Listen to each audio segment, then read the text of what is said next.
Hello everyone! Welcome back to this game! Okay, so that was money well spent, I think. Now let's spend some more money.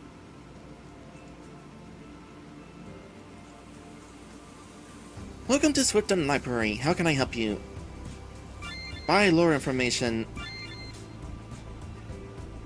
So we can get information about the genus of creatures called giant arthropods collected by the librarian from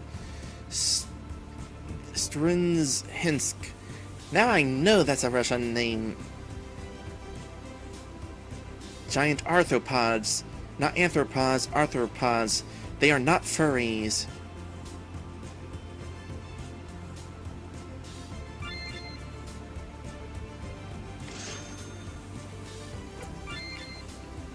Information about the genus of creatures called undead. Let's just buy all of these.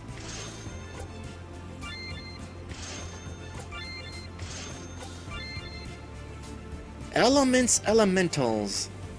That is redundant and I love it.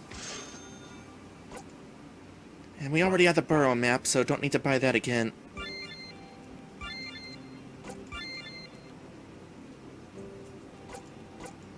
So how does this work exactly?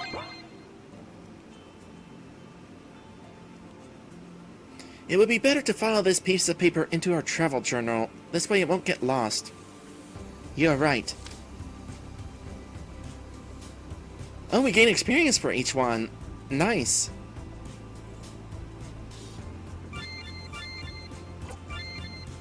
Well, let's go ahead and just do this. Are you gonna have this conversation every time?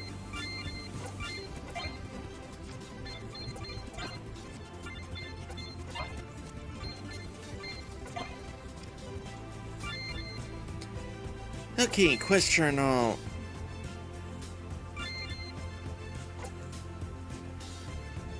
Oh, gosh. I was not prepared for this. Oh, boy.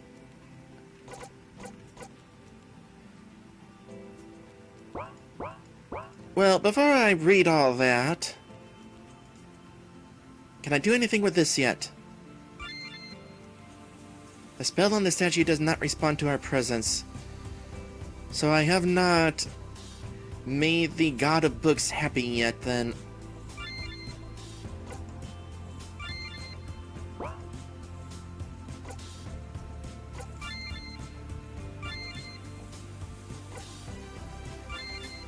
Okay. Hold on a sec. Before I start reading all this, I'm gonna need a fresh glass of water. Okay. Giant arthropods. Enormous spiders, wasps, scorpions, and other arthropods have become a real handful for mushroom pickers, hunters, woodcutters, and others who have to step inside the deep forest thickets. There are few who understand that people themselves are responsible for the population growth of these creatures. Giant versions of them were bred artificially to fight in battles. Shame on those people. The first ones to do so were the people living over the ocean sea. Perhaps in this case, those who claim that all the most evil and foul things come to us from the western continent are probably right. But soon away, military forces of all nations started using them. Even Edamsil was soiled by experimenting on breeding small insects into giant ones. It is doubly unfortunate that mages and dark druids were better in breeding the monsters than controlling them. Arthropods often ran away from their owners, and sometimes they were released on purpose, close to the enemy supply warehouses and trade routes.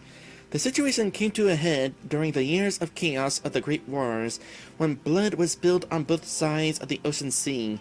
The giant creatures flooded forests, mines, and caves, started to reproduce at terrifying speed, and easily took the place of the natural predators, wolves, forest lions, and bears.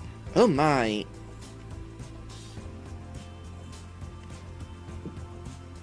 Suddenly wondering if it's possible to breed a giant butterfly.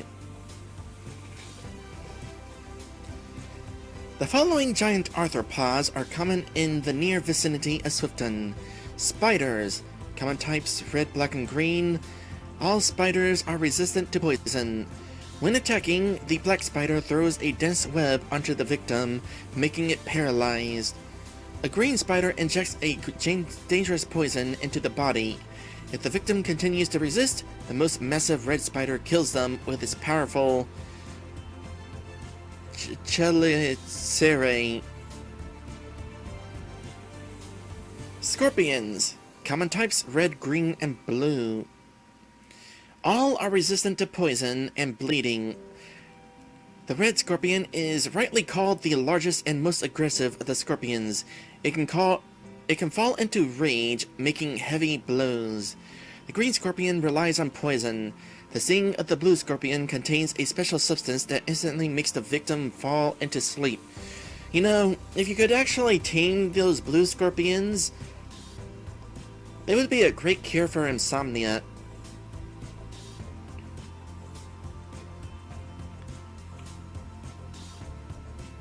Wasps. Common types, yellow and red. Each wasp is resistant to poison, bleeding, and any types of charm. Because even magic cannot destroy their devotion to the hive and the queen, the wounds inflicted by the giant wasp result in a painful itch all over the body, making it difficult to attack and defend. Big red wasps fall into fury even faster than scorpions, but experienced travelers know that yellow wasps should be the most dangerous. They wait for the right moment to make a sneaky attack while their large sisters divert the victim's attention. Wasp queens can also give birth to the rare, only several cases were documented, turquoise wasps, who inject their victims with not venom, but with a substance that makes the victim's tongue instantly go numb. In other words, mute. Therefore, preventing it from speaking and, consequently, use magic.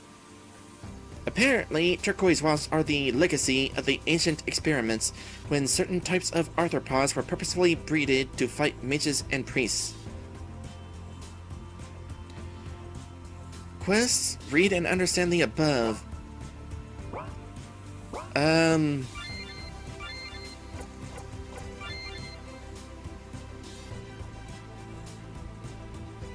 What do you mean by doing that?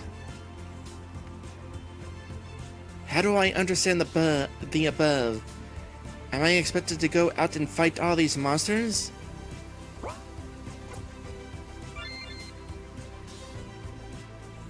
The unholy wall of text. That is an unholy wall of text.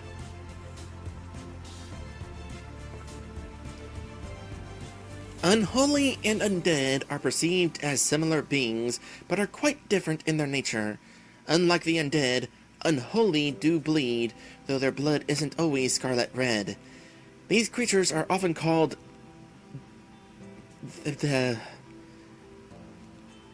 that, but this is not entirely true, because many of the ungodly ones accepted their curse voluntarily.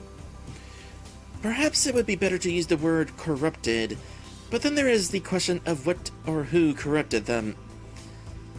The possible answers to this question are countless, and surprisingly, they are all true.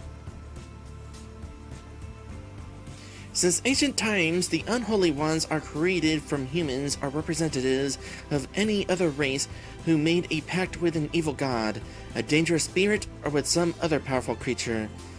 Nowadays, we call a daemon anyone whose body and soul, voluntarily or by force, were changed by magic beyond recognition. However, we should not think that any spell turns a person into a daemon.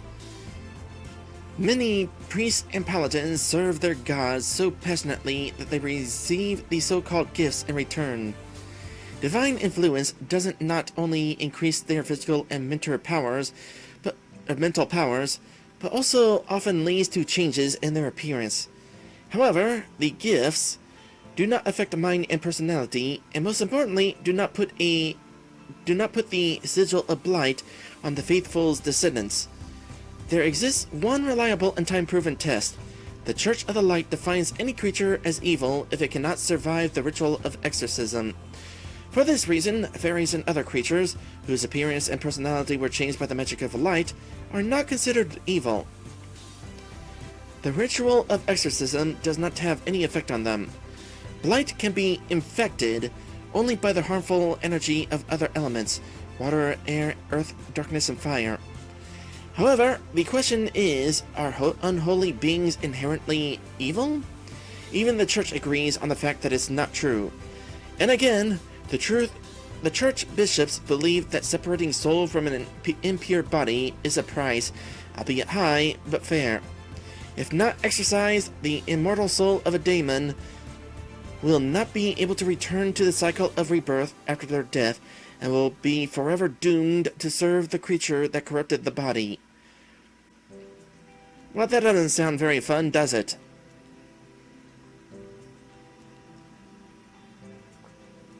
Similar fate awaits the descendants of the unfortunate one.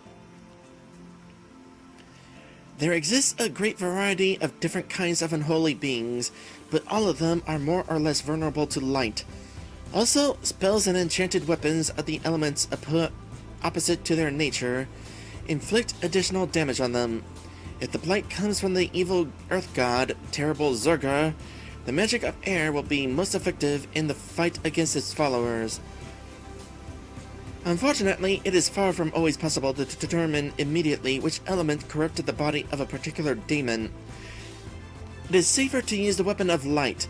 Therefore, people often turn to the paladins of Eos in fight against the unholy beings. In the dense forest surrounding Swipton, people can stumble upon an evil Leshy, and when the villagers wander into a swamp, they risk to run into a Kikimora. Other types of unholy creatures are rarely seen on our lands. Kikimora and Leshy are dangerous enemies. They have an amazing ability to regenerate, and are capable of killing a small group of soldiers alone. Leshy has a strong connection to Earth, and Kikimora is dependent on water. This is turning into information we probably could have used sooner. In battle, Leshy relies on their tremendous strength and agility. They are pretty honorable in a kind of barbaric sense. Sometimes a Leshy can spare a defeated enemy if they think he was a worthy opponent. Kikimoras are far more insidious.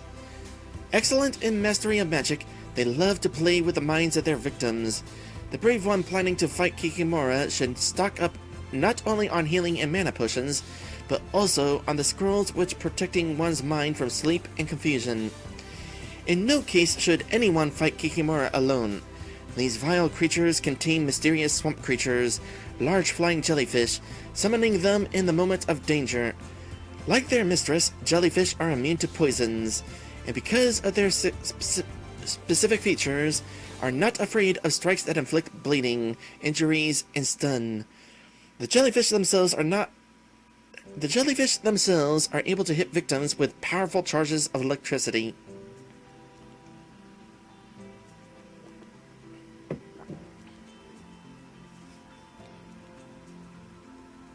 Therefore says, I think the quest is just a dummy objective to keep this text in your journal. I don't know about that. There is this quest right here, which initially didn't have a quest attached to it, until eventually we found out what quest to do.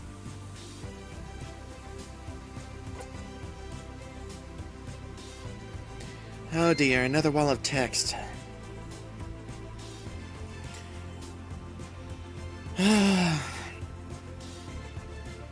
I'm not exactly in the best position to be doing all this reading today. My voice is wearing out. Beerforce says maybe you could read one per episode? Maybe, but I kind of want to just go ahead and get these out of the way, just in case reading all of them accomplishes something. Like, maybe this will make the book god happy. I'll go ahead and finish reading this one, and then we'll end the stream, and I'll save the rest for the next stream. Okay, the undead. After parting with the body, the soul lingers on Earth for some time before going to the cycle, a world mysterious and difficult to comprehend. Staying in the cycle, the soul goes through the so-called purification, discarding the negative emotions and fears accumulated through life. Unfortunately, memories and experience are also erased, therefore, having been reborn in a new body, we do not remember who we were before. That kind of sucks. What's the point of doing the cycle if we're not going to remember the past life? In fact, knowing this, I'd probably go be reborn before my memories have a chance to be erased. However, the strongest feelings remain with us forever. With the help of magic, you can call the archivists, the mysterious servants and denizens of the cycle. They can recover the lost or extracted memory. Wait, what are we talking about?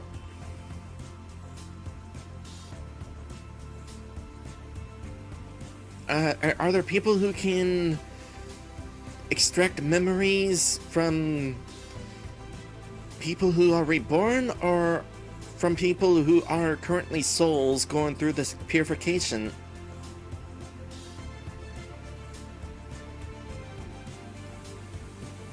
Everyone who went through this ritual was surprised to find out that friendship, love, and affection people have for each other often manifest themselves through several lives. True soulmates don't part for a long time. They are reborn in one time and place over and over again. Before a soul ascends into the cycle, it must get rid of its mental shell, that is, of mana, which binds together body and soul. Unfortunately, just as people are sometimes born with illnesses and abnormalities, the decomposition of the mental shell also does not always go smoothly.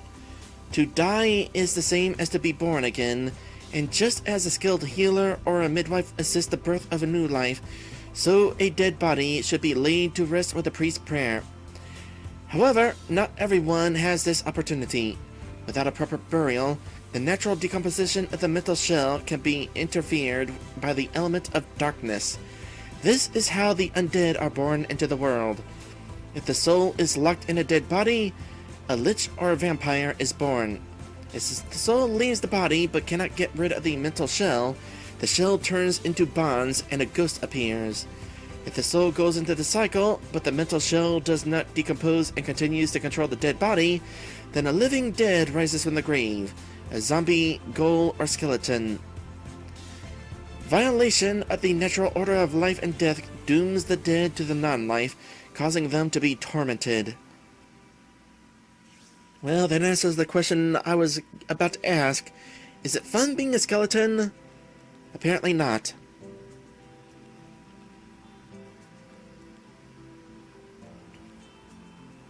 Ghosts are particularly affected.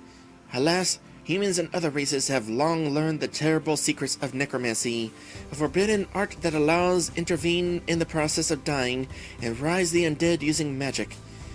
Abaddon's priests are more often to practice necromancy, as well as evil mages who specialize in dark spells. In ancient times, the appearance of a lich or vampire was considered a phenomenon. In our times, despite all the efforts of the church and the paladins, there are many secret cults practicing necromancy in large cities.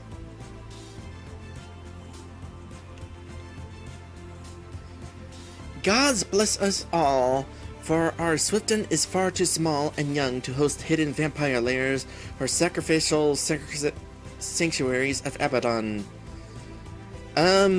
Yeah, about that. So far we found 2 of those.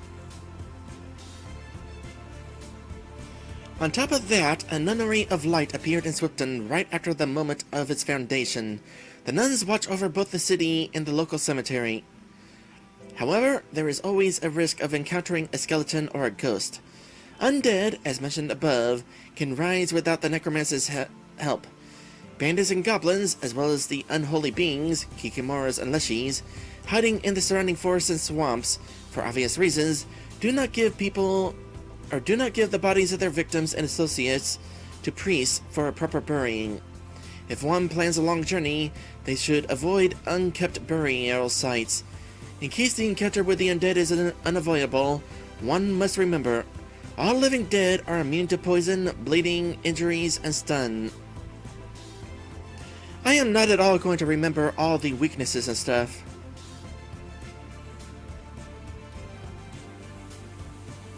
I suppose I could always write this stuff down.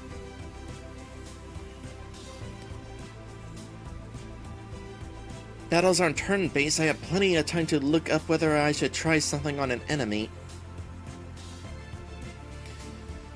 It is also impossible to influence the undead's mind in any way, scare in a trance, sleep, or confusion states. On the contrary, when fighting the living dead, you should remember to protect your own mind.